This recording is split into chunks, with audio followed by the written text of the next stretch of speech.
మీరెప్పుడైనా నీటిని మీ పిడికిట్లో బంధించే ప్రయత్నం చేశారా? ఇప్పుడు ప్రయత్నించి చూద్దాం.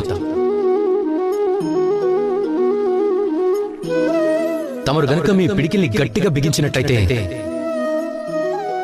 అప్పుడు మీ చేతిలో నీళ్లుండవు. అదే ఒకవేళ మీరు మీ చేతిని ఇలా గుంతలా చేసి అందులో నీటిని ఉంచితే గనుక అవి మీ చేతిలో నిలుస్తాయి. జీవితం కూడా ఈ విధంగానే ఉంటుంది, నీరులాగానే. తమ మార్గాన్ని అవే రూపొందించుకుంటాయి ఈ నీళ్లు. అలానే ప్రతి సమస్యకి పరిష్కారాలు కూడా చూపిస్తుంది జీవితం. ఒక్కోసారి మన జీవితంలో మనకి పరిస్థితులు అనుకూలంగా ఉండకపోవచ్చు, మనకి ఇది అర్థం కాకపోవచ్చు, మన అధీనంలో ఉండకపోవచ్చు. అప్పుడు మనం నిరాశపడకూడదు.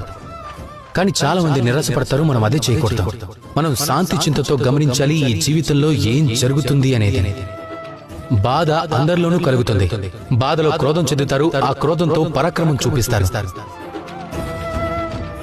అది చాలా తప్పు. మీరు శాంత చింతులై అర్థం చేసుకుంటే తెలుస్తుంది ఈ జీవితం మనకి ఏం నేర్పించాలనుకుంటుందో. జీవితం అన్నీ నేర్పిస్తుంది, వాటిని మర్చిపోకండి. ఎప్పుడు ప్రయత్నం చెయ్యాలో, ఎప్పుడు నిరీక్షించాలో తెలుసుకొని మీరు మసులుకోవాల్సి ఉంటుంది. అప్పుడే మీ జీవితం సుఖమయం అవుతుంది. రాధాకృష్ణ.